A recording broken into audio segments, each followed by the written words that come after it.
Louvado seja Deus. Hoje nós vamos falar um tema, glória a Jesus, um tema bem legal, assim, vou falar com vocês sobre o altar de Deus em nossas vidas. Glória a Jesus. O altar de Deus em nossas vidas é o tema que vamos falar nessa noite. E para isso quero ler com vocês. Peço que vocês abram a sua Bíblia ou os aplicativos bíblicos. Livro de Josué, nós vamos ler no capítulo 8, queremos ler do 30 até o versículo 35. Josué fica no Antigo Testamento. É um dos livros históricos do Antigo Testamento que conta a narrativa e a trajetória do povo de Deus. E nós estaremos lendo Josué capítulo 8, versículo 30 ao 35. Glória a Deus. Podemos ler esta palavra, amém? Glória a Jesus. Então Josué edificou um altar ao Senhor, Deus de Israel, no monte Ebal, como Moisés, servo do Senhor, ordenou aos filhos de Israel, conforme que está escrito no livro da lei de Moisés, a saber, um altar de pedras inteiras, sobre o qual não moverá ferro. Ofereceram sobre ele holocausto ao Senhor e sacrificaram sacrifícios pacíficos. Também escreveu ali em pedras a cópia da lei de Moisés, que já tinha escrito antes dos filhos de Israel. E todo Israel, com seus anciões e seus príncipes e os seus juízes, estavam de uma outra banda da arca, perante os sacerdotes levitas, que levavam a arca do concerto do Senhor. Assim, estrangeiros como naturais, metade deles em frente do monte de Gerazim, a outra metade em frente do monte Ebal, como Moisés, servo do Senhor, ordenara, para abençoar primeiramente o povo de Israel. Depois leu em alta voz a palavra da lei, a bênção e a maldição, conforme tudo que está escrito no livro da lei. Palavra nenhuma houve de tudo que Moisés dominara, que Josué lesse perante toda a congregação de Israel, e das mulheres, e dos meninos e dos estrangeiros que andavam no meio deles. Amém? Sempre se glorificando a Deus em nome de Jesus Cristo, que vamos meditar nesta palavra maravilhosa. E já para começar a aquecer o ambiente, eu quero que vocês vão dizer comigo o texto de Levítico, capítulo 6 e versículo 13. E eu quero que todo mundo diga comigo: o fogo arderá continuamente sobre o altar e não se apagará. Levítico, capítulo 6, versículo 13. Vamos todos juntos dizer: o fogo arderá continuamente sobre o altar e não se apagará. Glória a Deus. Quantos querem que o fogo arde na sua vida? Diga amém. Glória a Deus. O fogo de Deus deve arder constantemente em nossas vidas. Na antiguidade, nos primórdios dos patriarcas, desde Noé, todos tinham seu altar de adoração. Noé ofereceu holocausto ao Senhor, mas lá no primórdio da Bíblia, no começo, os primeiros pais, começa desde Abel e Caim, oferecendo o primeiro sacrifício, o primeiro altar de adoração a Deus. E depois nós vamos viajar pela Bíblia, onde todos os patriarcas tinham o seu altar, o altar de adoração. O altar marcava a vida dos homens de Deus, Abraão, Isaac, Jacó, e todos tiveram suas vidas pontilhadas pelo altar de adoração ao Senhor. Ao lado da tenda de Abraão, podemos procurar piscina, qualquer área de lazer, nada disso tinha, mas nós vamos encontrar ao lado da tenda de Abraão o altar de adoração. Deus procura verdadeiros adoradores. Certamente o Senhor Jesus disse que Ele procura verdadeiros adoradores, que tenham o seu altar, o altar vivo e verdadeiro. E Ele quer que esses adoradores sejam adoradores que ofereçam o seu sacrifício em espírito e em verdade.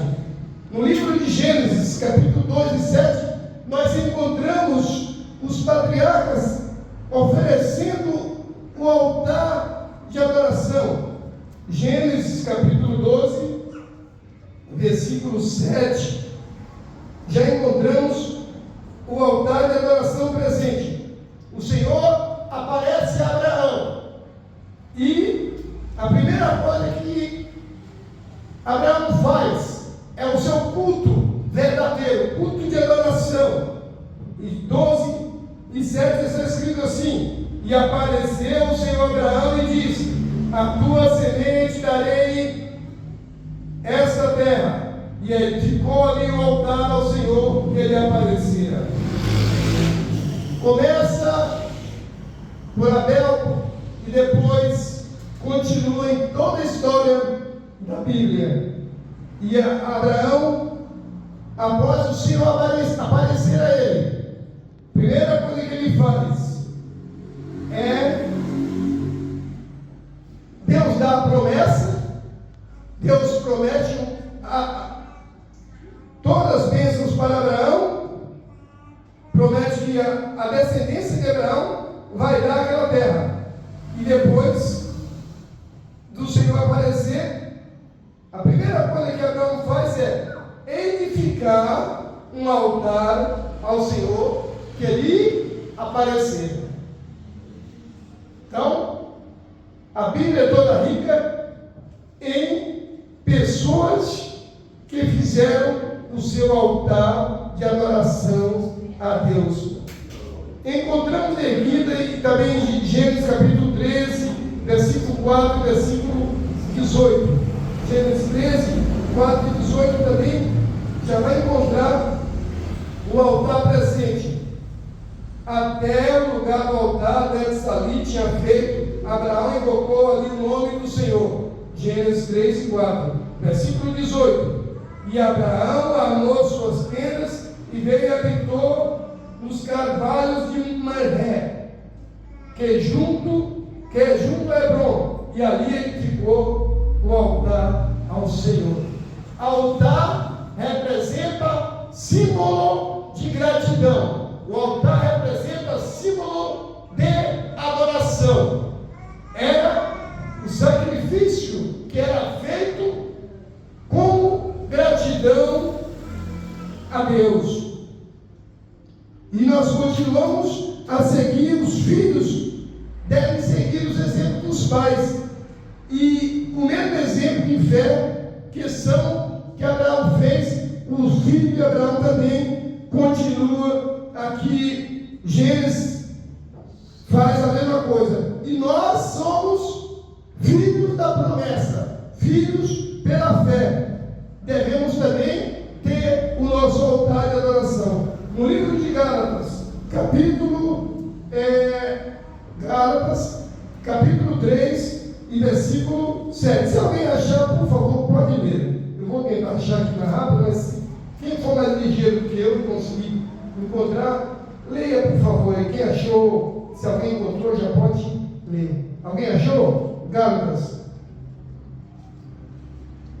3, versículo 7. Gálatas, Novo Testamento, a parte dos escritos de Paulo. Paulo, a igreja da Galácia, Gálatas. Alguém já encontrou Gálatas aí? Pode ler, por favor? Amém. Então leia, por gentileza, bem alto.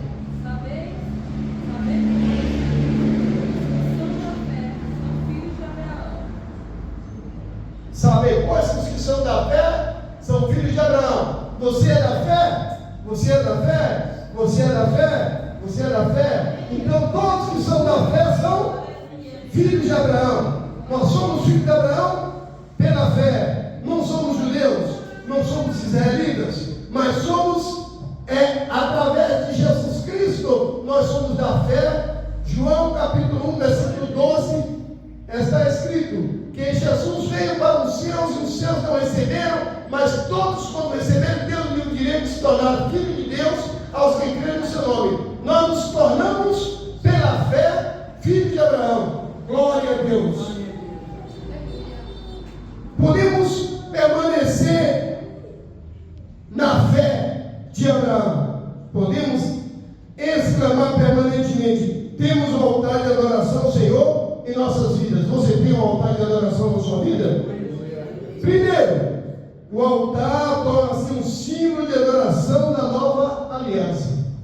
Nova aliança, novo pacto, novo concerto, Antigo Testamento, Antiga Aliança, Antigo Pacto, Novo Testamento, Nova Aliança, Novo Pacto e Novo Concerto.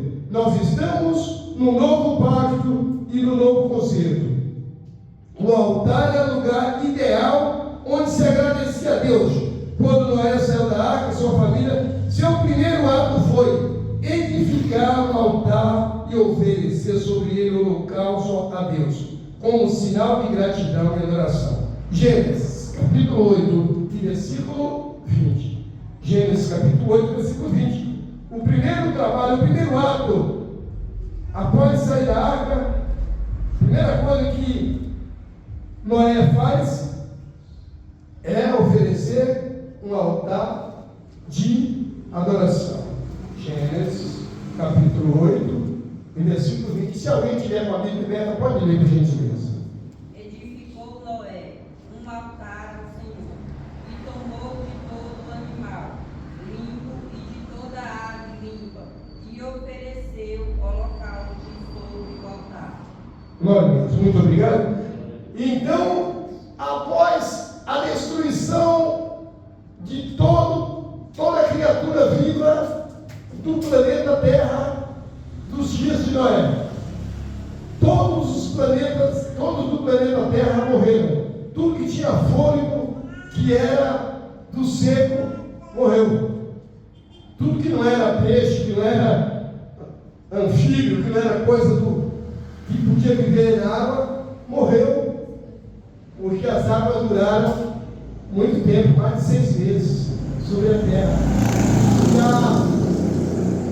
A palavra de Deus diz que todos os montes da terra foram cobertos, não sobrou nenhum. O monte mais alto que existe, que nós conhecemos hoje, é o Pico Everest. Tem 11.000 e alguma coisa, acho que 11.200 ou 11.600, não me lembro direitinho exatamente, mas o pico mais alto que existe é o Pico Everest. E até esse mesmo pico foi coberto pelas águas do dilúvio. Não sobrou ninguém. E após Noé sair da arca, são e salvo, ele e seus filhos, sua nora, seu genro, sua esposa, seus familiares, só eles se salvaram, porque obedeceram a palavra de Deus e entraram na arca. Somente eles se salvaram. Será que eles tinham motivo de agradecer a Deus ou não? Você imagina você ficar lá 6 meses num barco flutuante, vai para lá, vai para cá, a onda balançando, balançando, balançando. Existe aí as pessoas que vão em volta do mar pescar, você fica uma semana, 15 dias. Tem gente que se ficar um dia só, já começa a ter ânsia de vômito, começa pelo balanço da zona. Agora você imagina você ficar mais de 6 meses flutuando num barco, para lá e para cá, tudo coberto de água. Será que ele não tinha um grande motivo de ser grato a Deus? E a primeira coisa que ele faz, ele pega todos os animais que ele tinha, que os animais limpos, depois você lê em casa, os animais limpos Deus mandou colocar de 7 em 7 na arca.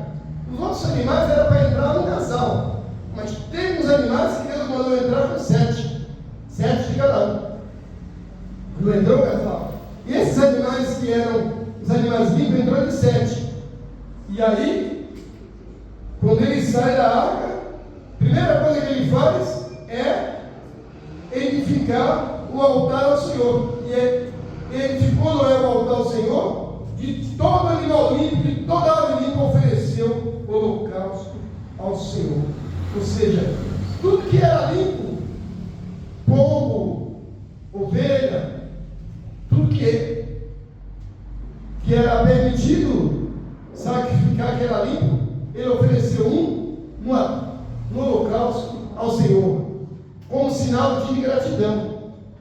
Primeira coisa, depois que ele se embarca, opa, pisei em terra firme, glória a Deus, estou vivo, gratidão, glória a Deus, estou vivo, a minha família está viva, minha família está salva, e pega e oferece o holocausto ao Senhor, tornando assim, Noé foi a primeira criatura, a primeira pessoa a oferecer o altar sobre a terra purificada, porque o dilúvio foi uma espécie de purificação da terra, ou seja, os homens estavam contaminados, rebeldes, desobedientes, como hoje, fazendo todas as coisas que não agradavam a Deus, e Deus extermina toda essa população da terra, do mundo de Noé, da época de Noé. Todo mundo morre afogado, não sobra ninguém, e Noé, após descer da arca, pisa em terra firme, e como um bom crente, se fosse um crente pentecostal, ele diz: oh, glória a Deus, estou vivo, aleluia, né? Ia ser assim, mas como ele não era crente pentecostal, porque o Espírito Santo ainda não havia derramado, mas ele faz um sacrifício a Deus e edifica o altar ao Senhor, adoração ao Senhor. Foi o primeiro homem que reconheceu o fim trágico que Deus tinha trazido sobre a terra. Foi o primeiro que reconheceu que Deus é poderoso e fez assim um sacrifício sobre a terra, agradecendo ao Senhor. E nós somos filhos da fé, então também temos que ser gratos. 1 Pedro capítulo 2, versículo 5, vamos ler o que está escrito? 1 Pedro 2 e 5. O despertar do novo dia para Noé, ele fez sacrifício. E você, e nós como cristãos, vamos também fazer sacrifício? 1 Pedro, capítulo 2, ou desculpa, 2 Pedro, capítulo 2, versículo 5. Segunda epístola de Pedro, capítulo 2, versículo 5. Alguém pode ler? 2:5. Isso. Se não poupou ao mundo antigo, embora preservasse a Noé, pregador da justiça, com mais 7 pessoas, ao trazer o dilúvio sobre o mundo dos ímpios. Obrigado. Existe o questionamento de muitos ateus, muitos céticos, se o dilúvio foi verdadeiro ou não. Mas aqui o próprio apóstolo Pedro, no Novo Testamento, afirma que o Senhor não poupou e não perdoou o mundo antigo, mas guardou Noé, o pregoeiro da justiça, com mais 7 pessoas, ao trazer o dilúvio sobre o mundo dos ímpios. Então Deus não perdoou os ímpios que praticavam impiedade, iniquidade, mas poupou Noé e mais 7 da sua família. Glória a Deus. O Senhor é poderoso. E ao despertar do novo dia, é esperança para si e para a humanidade. O mesmo exemplo depois foi seguido por Abraão, no seu primeiro ato sobre a terra de Canaã, foi edificar o altar ao Senhor e invocar o nome do Senhor. Gênesis 12, do 5 ao 8. E esse nós já citamos. E Josué, o grande capitão, o grande general do exército do povo judeu, Josué, após vencer algumas batalhas, ele também oferece holocausto ao Senhor. Antes Israel entrasse na posse da terra santa, foi ordenado a Deus através do ministério de Moisés que, passando para o outro lado do Jordão, construísse um altar, conforme diz Deuteronômio capítulo 27, versículo 4 e 5. Deus ordena a Josué que após entrar na terra prometida, ofereça sacrifício, altar de sacrifício. Vamos ler Deuteronômio, Antigo Testamento. É um dos livros do Pentateuco. Deuteronômio, capítulo 27, versículo 4 e 5. Está escrito assim: e ali edificarás um altar ao Senhor teu Deus, um altar de pedras, e não alçará véu sobre elas, e de pedras inteiras edificará o altar do Senhor teu Deus. Sobre ele oferecerá o holocausto ao Senhor teu Deus.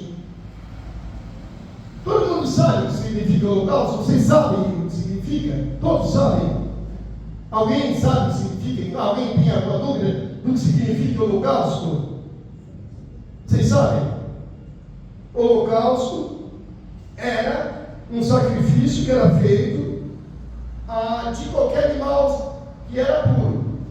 Era colocado sobre o altar, usava muito cordeiro, podia ser usado bode, ou até mesmo novilho, até mesmo um boi novo, podia ser oferecido em sacrifício.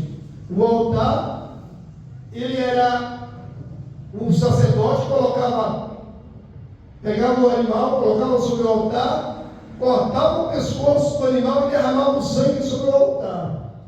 E o animal era queimado, tirava as vísceras e era queimado todo o restante sobre o altar. E permanecia, esse ritual foi feito por muito tempo foi feito esse ritual na caminhada do povo de Israel. Por muito tempo foi feito isso, esse sacrifício. E, continuando aqui, quando houveres passado o Jordão, levantarei dessas pedras que hoje nos ordeno, no monte Ebal, e essas cairás com cal, e ali edificarás o altar ao Senhor teu Deus, o altar de pedras, e não alçará véu sobre elas. Josué cumpriu fielmente essa recomendação da parte de Deus, e edificou o altar conforme o modelo exigido na passagem acima. Não, o altar não podia ser feito de qualquer jeito. O altar tinha um rito, tinha um modelo que Deus ordenara para fazer.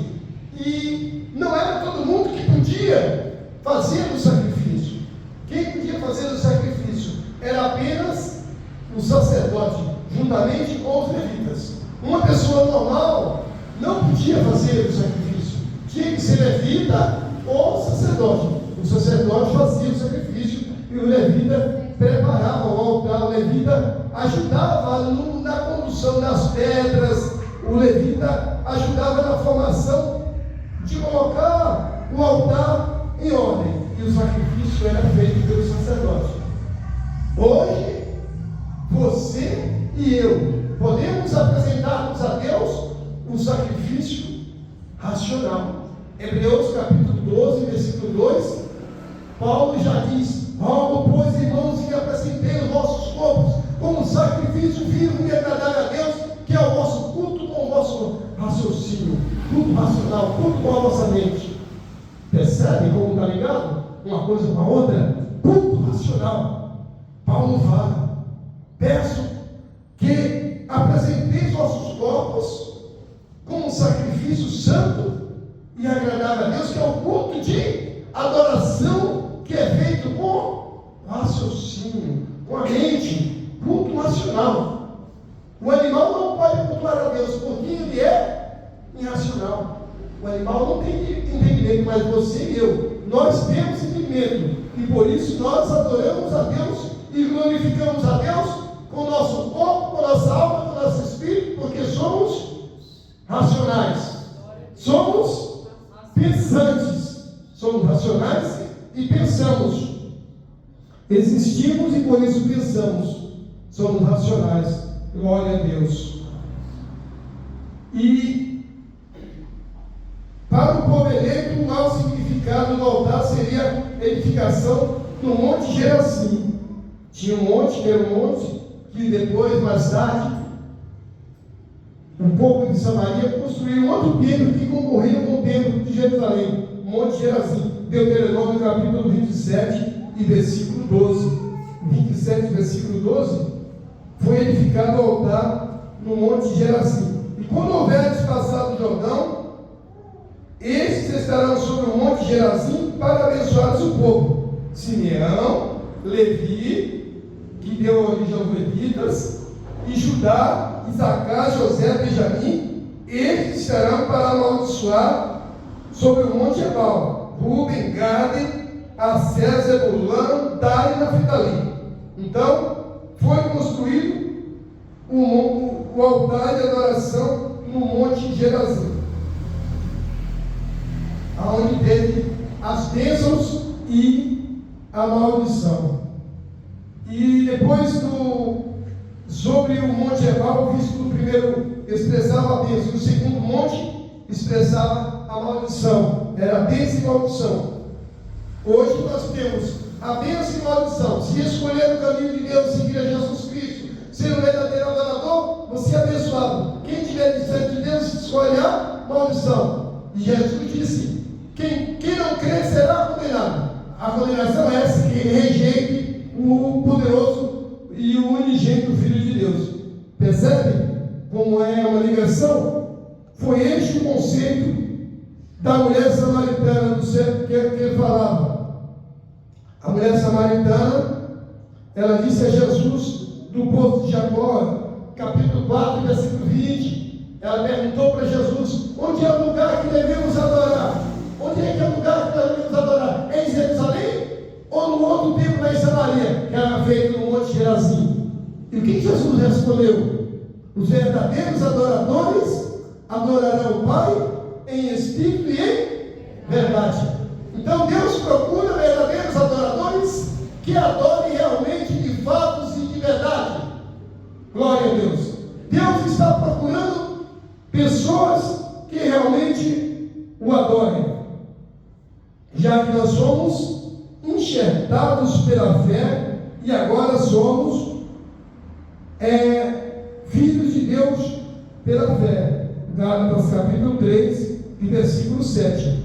Podemos exclamar permanente: temos um altar de adoração ao Senhor em nossa vida. Glória a Deus.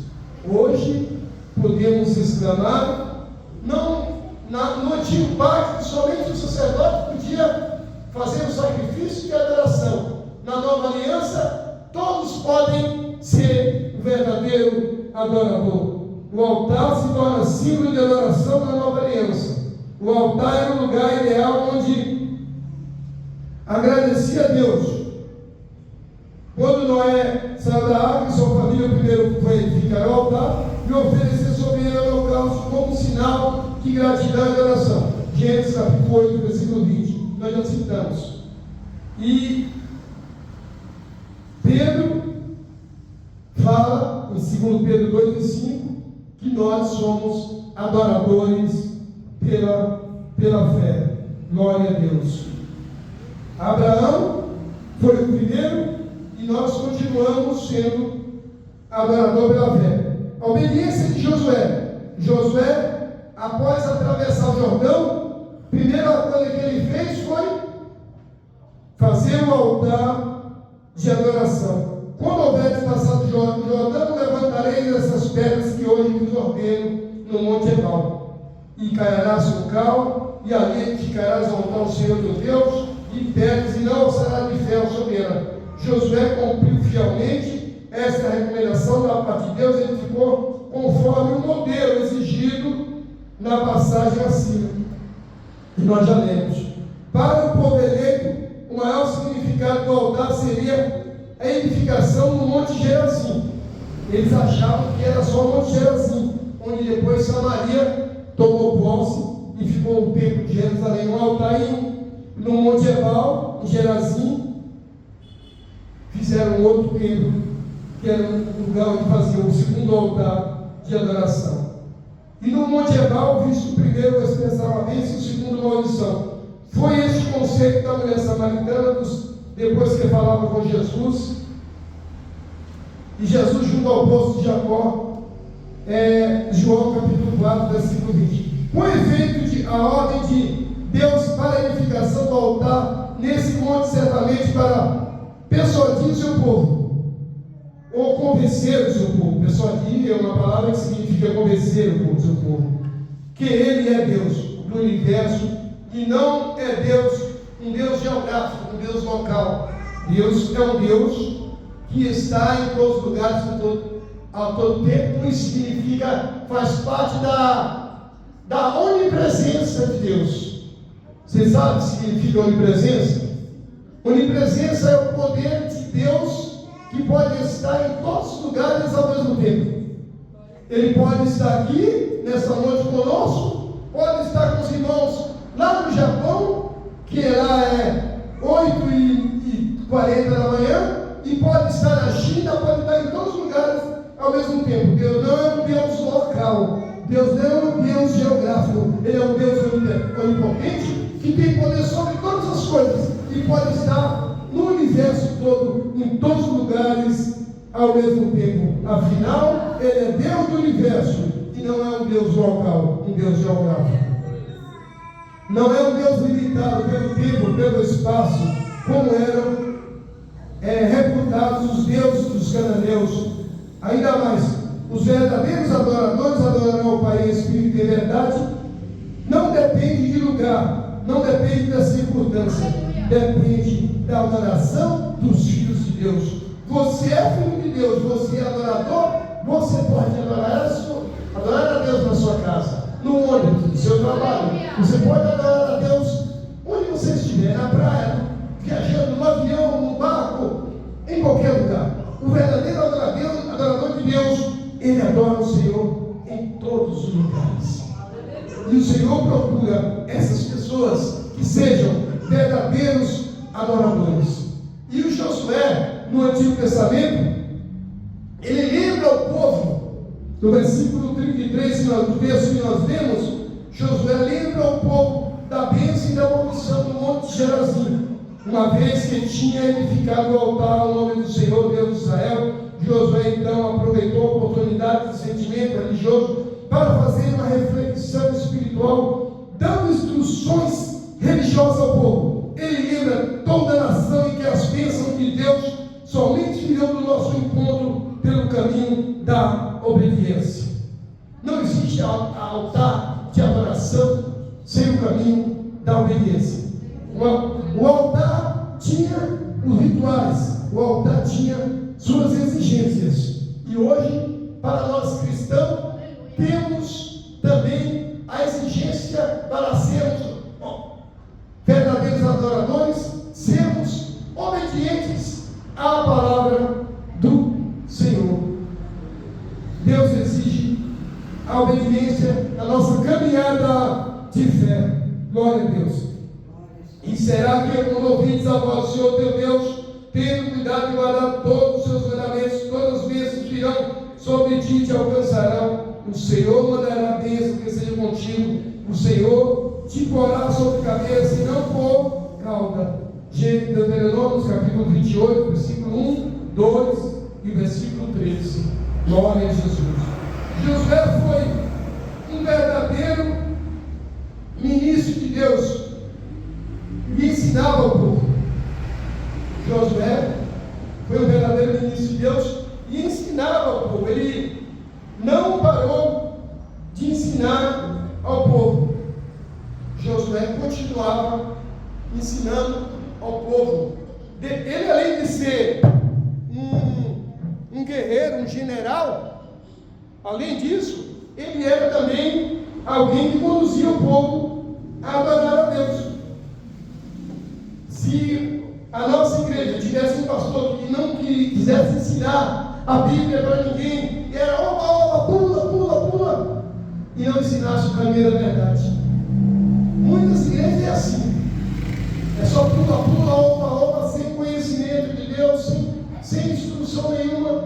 Aí qualquer coisinha, vem a tempestade e a pessoa se distancia de Deus. Josué é um exemplo disso. Ele ensina. Josué então aproveitou a oportunidade do sentimento religioso para fazer uma reflexão espiritual, dando instruções religiosas ao povo. Ele lembra que toda nação, que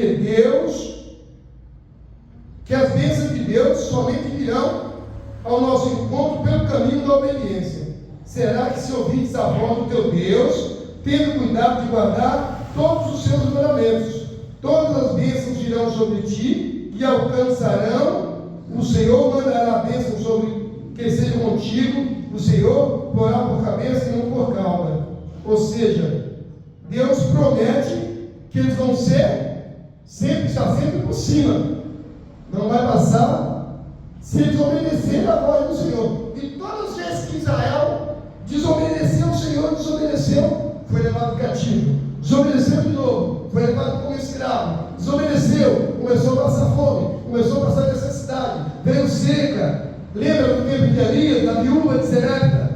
Foi na época que Israel tinha desobedecido a Deus, e Deus permitiu que viesse uma grande seca sobre eles, começaram a passar necessidade. E Josué foi o verdadeiro ministro de Deus e ensinava a si mesmo e aos outros. Este, portanto, deve ser o mesmo exemplo a ser seguido pelos ministros do Senhor Jesus Cristo na presente dispensação. Paulo escreve e recomenda para Timóteo que seja um ministro modelo. 1 Timóteo capítulo 4, versículo 6. Eu quero que alguém leia, por gentileza. 1 Timóteo capítulo 4 e versículo 6. Vamos ver o que Paulo fala lá sobre os ministros, como devem se portar os ministros de Deus. 1 Timóteo capítulo 4, versículo 6. Propondo estas coisas aos irmãos, esperados como ministro de Jesus Cristo, criado com as palavras da fé e da boa doutrina que tem seguido. Paulo está instruindo ao seu jovem pregador, jovem obreiro.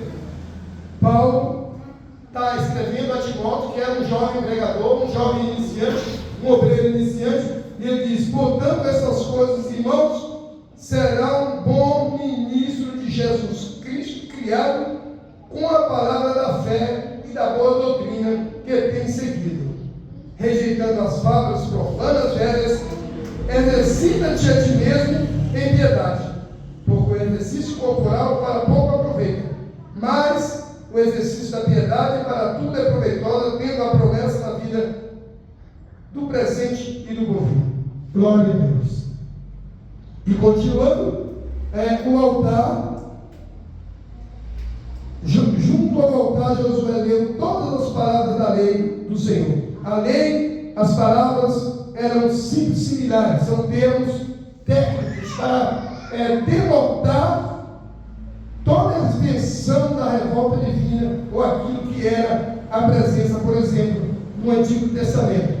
Então, tudo isso era uma revelação que era o pronúncio da igreja de hoje.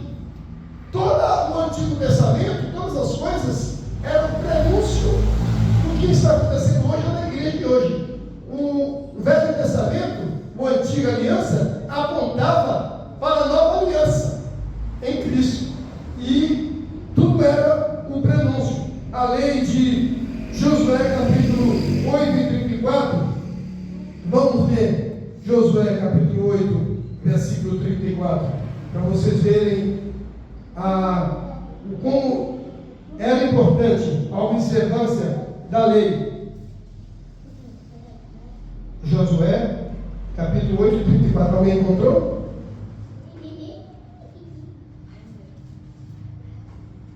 E depois da lei, e depois leu a lei em alta voz, todas as palavras de bênção e de maldição, conforme tudo que está escrito no livro da lei. Era tão importante a prática da palavra da lei, que o povo judeu usava uma fita com um trecho da Bíblia, uns salmos, na testa ou no braço.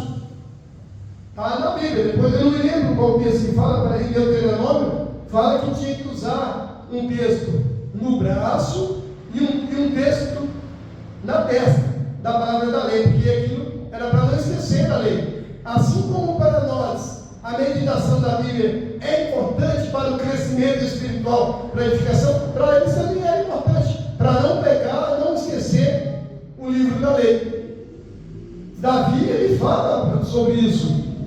Quando ele fala, escondi a tua palavra no meu coração para não pecar contra ti. Ó, como amo a tua lei e a minha meditação de dia e de noite. Ele tem vários textos que, no Antigo Testamento que falam sobre isso. E aqui apontando, a lei apontando para o Novo Testamento, já é uma fala da nova aliança. O livro da lei, Neemias capítulo 24, 26, Neemias 8, 14, são muitas citações, não dá para a gente ler todas. O livro da lei do Senhor, o livro da lei do seu Deus, o livro da lei do Senhor, Salmos 34, 16, o rolo da lei, Salmos 47, a lei de Moisés, a lei de Moisés, servo de Deus. E no Novo Testamento, será que tem referência também para a prática da palavra de Deus? No Novo Testamento também nós temos a referência da palavra de Deus. João capítulo 1, versículo 7. João capítulo 1, versículo 7, Novo Testamento. João 1, 7. E veio para o testemunho, para que testificasse da luz, para que todos crescem nele. Este veio. Quem veio? Jesus. Jesus veio para o testemunho, para que testificasse da luz, para que todos crescem nele. Glória a Deus. Jesus veio como luz, e a lei e os profetas duraram apenas até João Batista. Lucas capítulo 16, a lei durou até João Batista. Vamos ler? Lucas 16, Novo Testamento, Lucas capítulo 16 e versículo 16. Lucas capítulo 16, versículo 16. A lei e os profetas duraram até João Batista, então, anunciando o reino de Deus, e todo mundo entrega a força para entrar nele.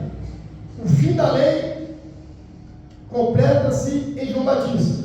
A lei e os mandamentos do Antigo Testamento acabam com o anúncio de João Batista. E daí o Novo Testamento inicia-se um novo pacto, um novo concerto, uma nova aliança. A lei dos Salmos, Lucas capítulo 24 e 44. Lucas 24 e 44. Lucas 24, versículo 44. E disse-lhes: são essas as palavras que eu vos disse, estando ainda convosco.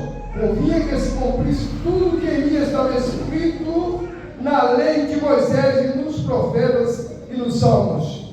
Vamos repetir junto nisso?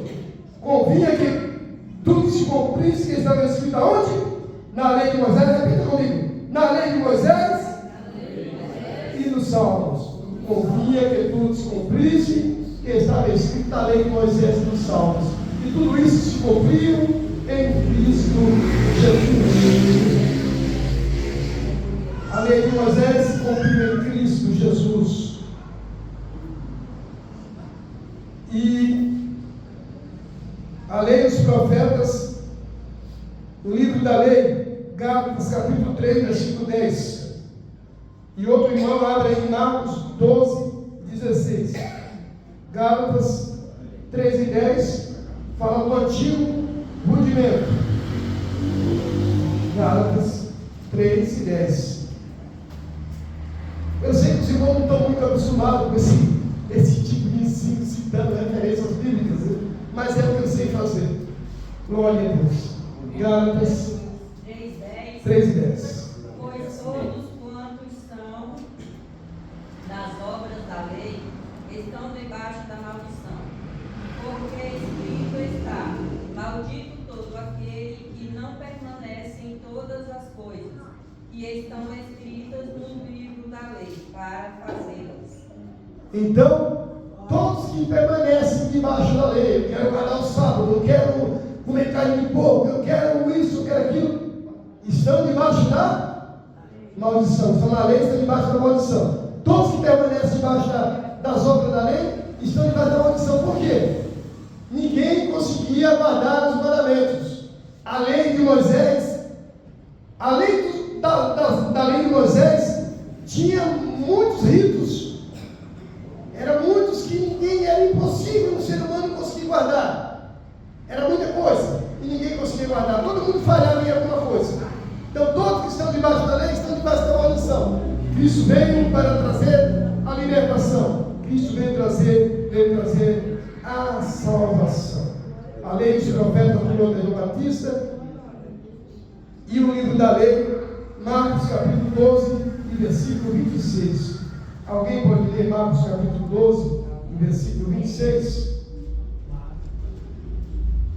Marcos 12 e 26. Quem achou pode ler? Quanto aos mortos, porém, serem ressuscitados, não lestes no livro de Moisés, onde se fala da sarça, como Deus lhe disse: eu sou o Deus de Abraão, o Deus de Isaac e o Deus de Jacó. Deus é Deus dos vivos e não dos mortos. Deus de Abraão, Deus de Isaac, Deus de Jacó. Então vocês percebem que tudo que está no Novo Testamento, no Velho Testamento, aponta para o Novo Testamento. O livro de Moisés, o livro da lei e a lei do Senhor. Lucas capítulo 2, versículo 23. Lucas 2 e 23. A lei do Senhor. Lucas 22, 23. Segundo está escrito na lei do Senhor, todo macho primogênito será consagrado ao Senhor. Isso faz parte do quê? Da lei do Antigo Testamento. E cumpriu aonde? Cumpriu em Cristo. Todo macho era consagrado ao Senhor. E Jesus foi consagrado no templo.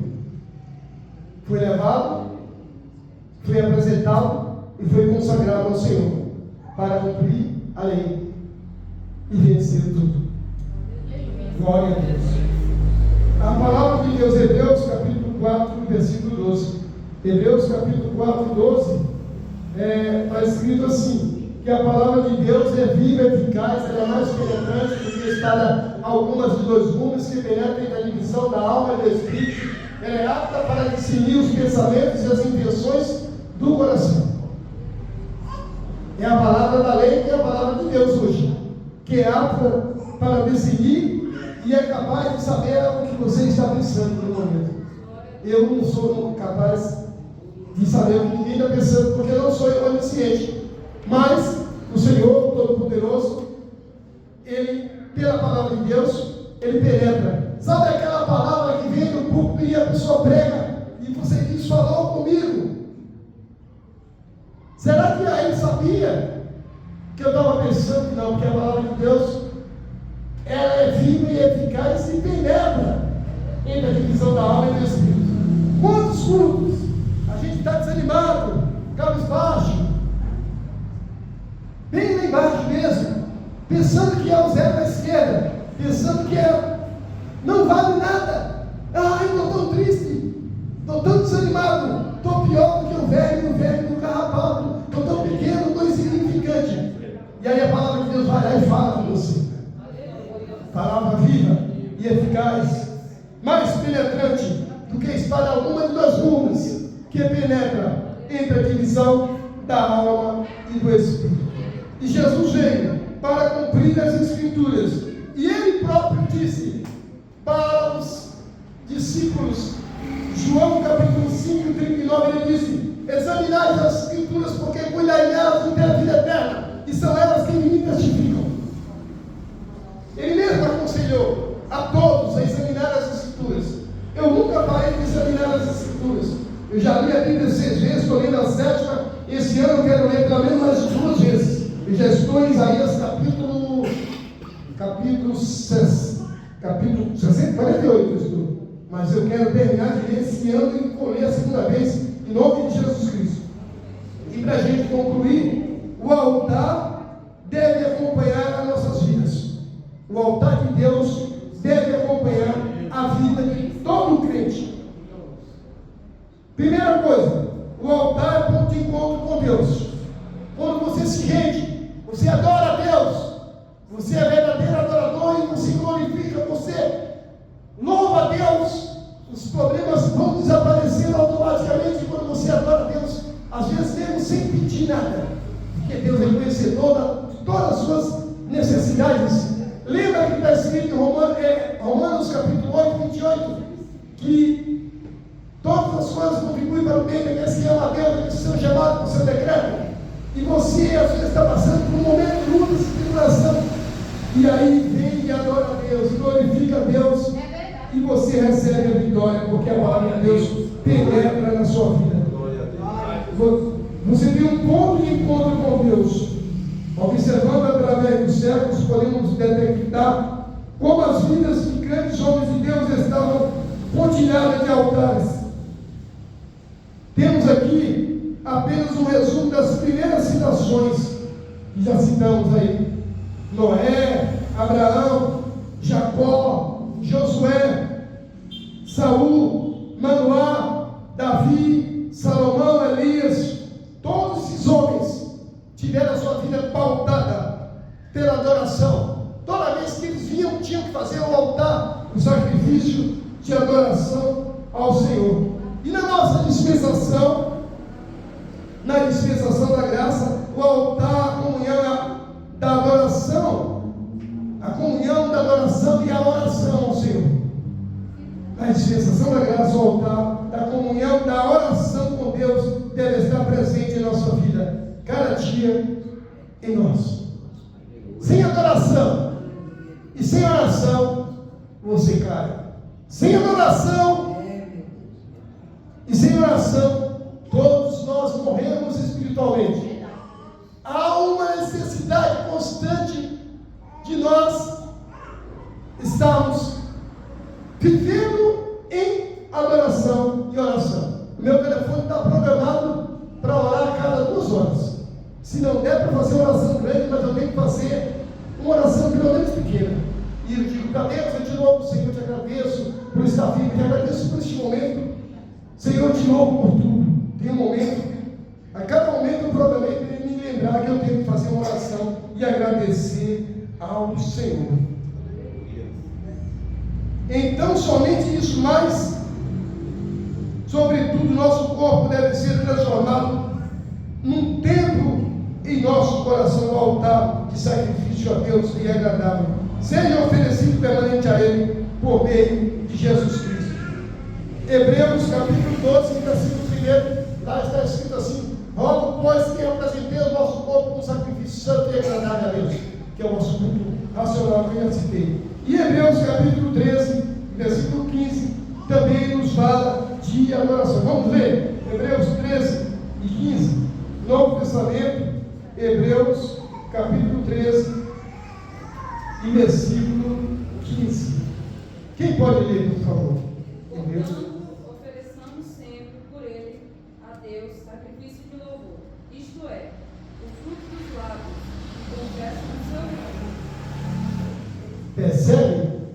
Ofereçamos a Deus sacrifício de louvor, que é um culto com raciocínio. Quando você louva a Deus de verdade, louva a Deus de verdade, Hebreus 13 e 15.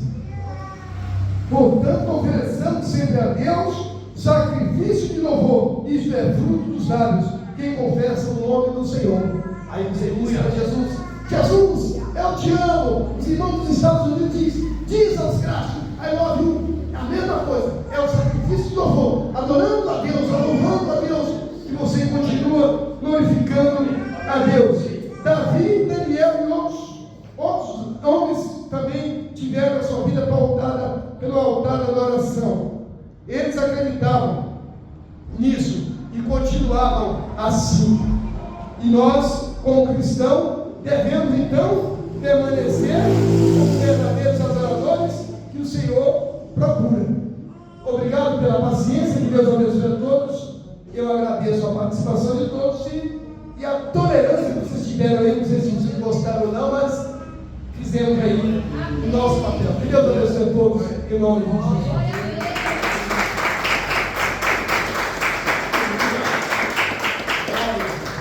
Glória a Deus, aleluia. Que Deus abençoe Diácono Reinaldo.